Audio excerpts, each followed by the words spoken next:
यामिनी फिर बोल पड़ती है, माँ सुनिए तो, मुझे आपसे कुछ बात करनी है। कामेश्वरी यक्षिणी अभी भी कुछ नहीं कहती है, मंत्र पढ़ते रहती है। यामिनी मन ही मन सोचने लग जाती है, ये माँ को क्या हो गया, वो मुझसे कुछ बोल क्यों नहीं रही है, कहीं माँ मुझसे किसी बात के लिए नाराज तो नहीं है। यामिनी इस बारे में सोच ही रही थी कि तभी वो नाम में अपना सिर हिलाते हुए खुद से कहती है, नहीं नहीं, माँ मुझसे भला क्यों नाराज होगी, मैंने थोड़ी कुछ किया है, वो तो मुझसे बहुत प्यार करती है, मुझसे कभी नाराज नहीं हो सकती। इतना कहकर यामिनी फिर कामेश्वरी यक्षिणी को पुकारते हुए कहती है, माँ माँ। कामेश्वरी यक्षिणी पहले की तरह ही मंत्र पढ़ते रहती है। इस बार भी यामिनी को कुछ रिस्पॉन्स नहीं देती है।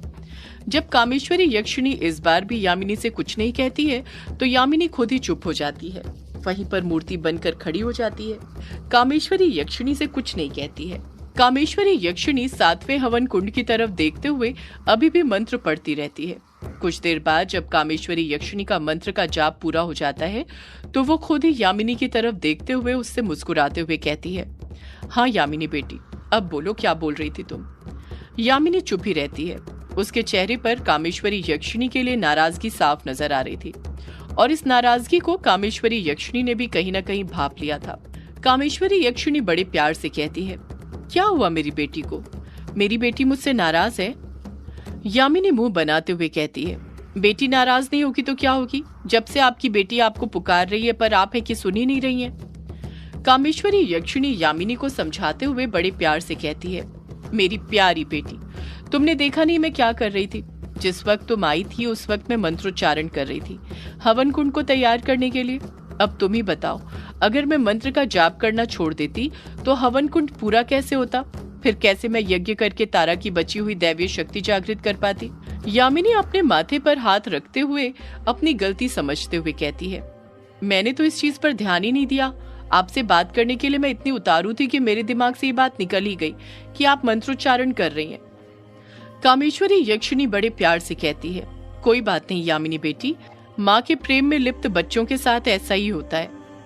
कामेश्वरी यक्षिणी यामिनी के कंधे पर अपना हाथ रखते हुए कहती है, कहो मेरी बेटी, क्या बात करनी थी तुम्हें अपनी माँ से। यामिनी कुछ हिचकिचाते हुए कहती है, वो माँ, मैं ये बोल रही थी कि अगर तारा की शक्ति जागृत करने का कार्य मैं संपन्न करूं तो। कामेश्वरी यक्षिणी कुछ सीरियस होते हुए यामिनी से पूछती है, क्या तुम्हें पता है मैं कौन सा यज्ञ करने वाली हूँ तारा के साथ। यामिनी कहती है, नहीं पता माँ, पर जो भी यज्ञ हो, मुझे सारे यज्ञों के बारे में पता है, मैं वो कर लूंगी, बस तारा की शक्ति जागृत करने का कार्य आप मुझे सौंप दीजिए, ये शुभ कार्य मैं खुद करना चाहती हूँ। कामेश्वरी यक्षिणी कुछ कहती है उससे पहले यामिनी फिर हड़बड़ाहट के साथ बोल पड़ती है, पिछली बार भी तारा की शक्तियां मैंने ही जागृत की थी माँ। कामेश्वरी यक्षिणी बड़े प्यार से कहती है, मुझे पता है यामिनी बेटी, मुझे सब पता है, और ये भी पता है कि अगर मैंने ये कार्य तुम्हें सौंप दिया तो तुम तारा की बची हुई दैवीय शक्तियां भी जरूर जागृत कर लोगी। आखिर तुम मेरी बेटी जो हो, तुम्हारे अंदर भी मेरे ही गुण हैं। यामिनी खुश होते हुए कहती है, तो फिर ये शुभ काम आप मुझे सौंप दीजिए माँ। कामेश्वरी यक्षिणी यामिनी को मना करते हुए कहती है, नहीं यामिनी बेटी, ये कार्य मैं तुमको नहीं सौंप सकती। यामिनी मायूस होते हुए पूछती है, पर क्यों माँ। कामेश्वरी यक्षिणी कहती है, क्योंकि तुम्हारे पास पहले से ही एक सबसे जरूरी काम है।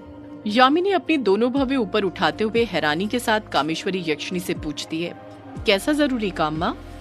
कामेश्वरी यक्षिणी कहती है, युग के साथ रहने का, तुम्हें युग के साथ हर वक्त रहना चाहिए। यामिनी तुरंत बोल पड़ती है, वो तो मैं हमेशा रहूंगी माँ, मैं युग बाबू का साथ कभी नहीं छोड़ने वाली। कामेश्वरी यक्षिणी कहती है, तुम समझ नहीं रही हो यामिनी बेटी, मैं तुमसे क्या कहना चाहती हूँ। यामिनी चुप ही रहती है। कामेश्वरी यक्षिणी फिर खुद ही बोल पड़ती है, यामिनी बेटी, तुम्हें पता है ना, युग एक भक्षानर का वंशज है, वो कोई सामान्य पुरुष नहीं है, उसके अंदर भी वही गुण है जो लेखक बाबू में थे। यामिनी परेशान होते हुए कहती है, आप मुझे क्या समझाना चाहती हैं माँ, मेरे तो कुछ समझ नहीं आ रहा है।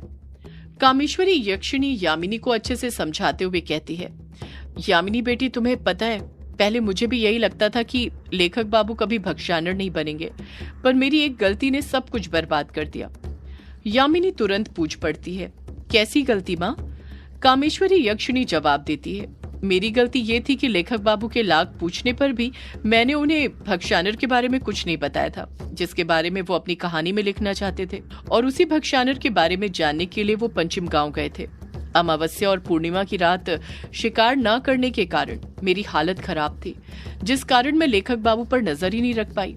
और जब लेखक बाबू पंचिम गांव गए तो उस भक्षानर ने एक पल में लेखक बाबू पर काबू पा लिया। एक पल नहीं लगा उस भक्षानर को लेखक बाबू के अंदर की अच्छाई को खत्म करने के लिए। मैं नहीं चाहती कि युग के साथ भी ऐसा ही हो। क्या पता कब वो भक्षानर युग के पास आ जाए और उसे अपनी तरफ कर ले। और कल रात तो मैंने। इतना कहकर कामेश्वरी यक्षिणी खुद ही चुप हो जाती है, अपनी बात पूरी नहीं करती है। यामिनी हड़बड़ाहट के साथ तुरंत पूछ पड़ती है, कल रात क्या माँ?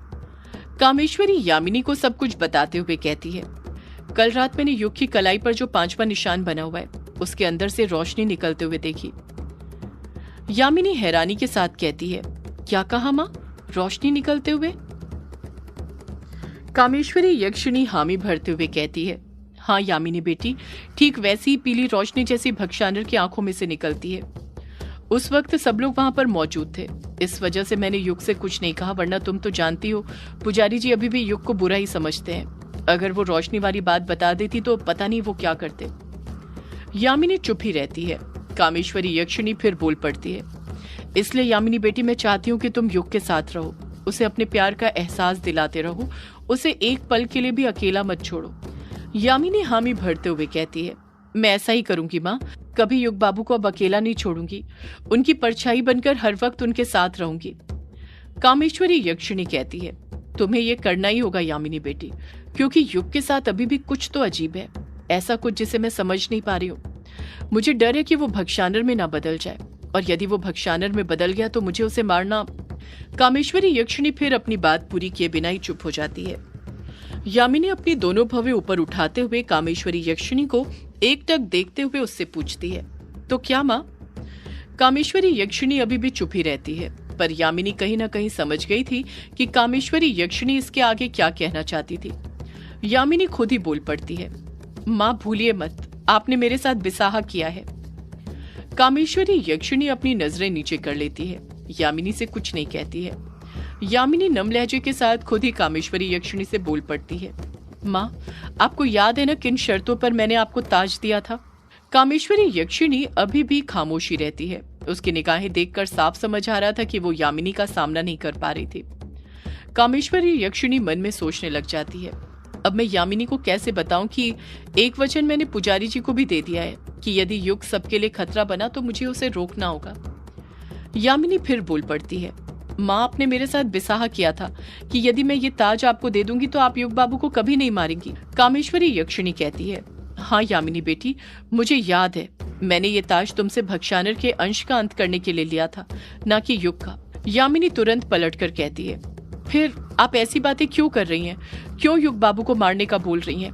आपने मेरे साथ बिसाहा किया था कि अगर कभी युग बाबू भी भक्षानर बन गए तब भी आप उन्हें नहीं मारेंगी। कामेश्वरी यक्षिणी हामी भरते हुए कहती है, हाँ यामिनी बेटी, मुझे सब याद है, मैं अपना बिसाहा कैसे भूल सकती हूँ। पर इतना कहकर कामेश्वरी यक्षिणी फिर चुप हो जाती है। यामिनी झट से पूछती है, पर क्या माँ आप चुप क्यों हैं? कुछ बोलती क्यों नहीं? मुझे बताइए आखिर क्या बात है? कामेश्वरी यक्षिणी यामिनी को सारी बात बताते हुए कहती है, पर ये यामिनी बेटी की उस रात ताज लेने के बाद जब मैं वापस से कुटिया आई थी तो पुजारी जी ने तुमको तो कुटिया में रहने की इजाजत दे दी थी, पर युग को नहीं। इस वजह से मुझे उन्हें एक वचन देना पड़ा। उसके बाद पुजारी जी ने युग को कुटिया में रहने की इजाजत दी थी। यामिनी हैरानी के साथ पूछती है, कैसा वचन माँ? आप किस वचन की बात कर रही हैं? कामेश्वरी यक्षिणी हिम्मत करते हुए कहती है, वो वचन ये था यामिनी बेटी की अगर कभी युग। कामेश्वरी यक्षिणी इसके आगे कुछ कहती उससे पहले ही कदमों की आहट होनी शुरू हो जाती है, जिस कारण वो खुद ही चुप हो जाती है। कामेश्वरी यक्षिणी और यामिनी जब अपनी नजरें मंदिर के प्रवेश द्वार की तरफ करती हैं तो देखती हैं कि वहां पर कार्तिक पुजारी खड़े हुए थे।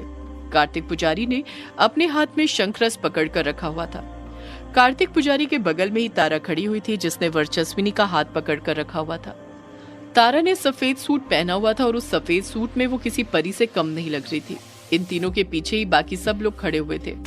युग भी वहीं था और सबसे पीछे रज्जन खड़ा हुआ था। यामिनी को कामेश्वरी यक्षिणी के साथ देखकर युग तुरंत आगे आता है और यामिनी से हड़बड़ाहट के साथ बोल पड़ता है, यामिनी तुम यहाँ पर हो और मैं था कि पागलों की तरह तुम्हें बाहर ढूंढ रहा था। यामिनी जानती थी कि अब वो कामेश्वरी यक्षिणी से वो बात नहीं कर सकती थी जिस बात का जिक्र उन दोनों के बीच पहले चल रहा था, क्योंकि अब वहां पर सभी लोग आ चुके थे, खासकर युग, और उन सबके सामने उस बात का जिक्र करना ठीक नहीं था। इसलिए यामिनी अपनी भावनाओं को अपने ही अंदर दबाते हुए मुस्कुराते हुए युग से कहती है, हाँ युग बाबू, वो माँ यहाँ मंदिर में अकेले यज्ञ की तैयारी कर रही थी ना, तो इसलिए मैं खुद उनका हाथ बटाने के लिए आ गई। युग यामिनी से बड़े प्यार से कहता है, यामिनी तुम्हें आना ही था तो बताकर आती ना, तुम्हें पता है मैं तुम्हारे लिए कितना परेशान हो रहा था। यामिनी भी बड़े प्यार से पलट कर कहती है, माफ कर दीजिए युग बाबू, अब से आपको बताकर ही कहीं पर जाऊंगी। बताने की क्या बात है, मैं तो अब कहीं जाऊंगी ही नहीं, हमेशा हर पल आपके साथ ही रहूंगी। यामिनी की बातें सुनकर कामेश्वरी यक्षिणी समझ गई थी कि यामिनी वो बातें सबके सामने नहीं करना चाहती थी, इसलिए वो भी चुप ही रहती है, उस बात का जिक्र नहीं छेड़ती है। कोई कुछ कहता उससे पहले कार्तिक पुजारी अपने कदम आगे बढ़ाते हैं और कामेश्वरी यक्षिणी से पूछ पड़ते हैं, आपके यज्ञ करने की तैयारी पूरी हो गई है? कामेश्वरी यक्षिणी कहती है, हाँ पुजारी जी, मैंने सारी तैयारी शुरू कर दी है, अब हम यज्ञ प्रारंभ कर सकते हैं। कार्तिक पुजारी जब मंदिर के गर्भगृह में अपनी नजरें फेरते हैं तो शिवलिंग के आसपास इतने सारे हवन कुंडों को देखकर हैरान रह जाते हैं। सिर्फ कार्तिक पुजारी नहीं, वहां पर जितने भी लोग मौजूद थे, जिनकी भी नजर हवन कुंडों पर पड़ रही थी, सब उसी तरह हैरान हो रहे थे जिस तरह कार्तिक पुजारी। कार्तिक पुजारी हैरानी के साथ कामेश्वरी यक्षिणी से पूछते हैं, ये क्या, आपने इतने सारे हवन कुंडों का निर्माण क्यों किया है? आप तो यज्ञ एक हवन कुंड में भी संपन्न कर सकती थी। कामेश्वरी यक्षिणी ना में अपना सिर हिलाते हुए कहती है, नहीं पुजारी जी, तारा के साथ जो मैं यज्ञ करने जा रही हूँ, मुझे उसके लिए एक नहीं बल्कि 7 हवन कुंडों की आवश्यकता है, तभी मैंने 7 हवन कुंड बनाए हैं।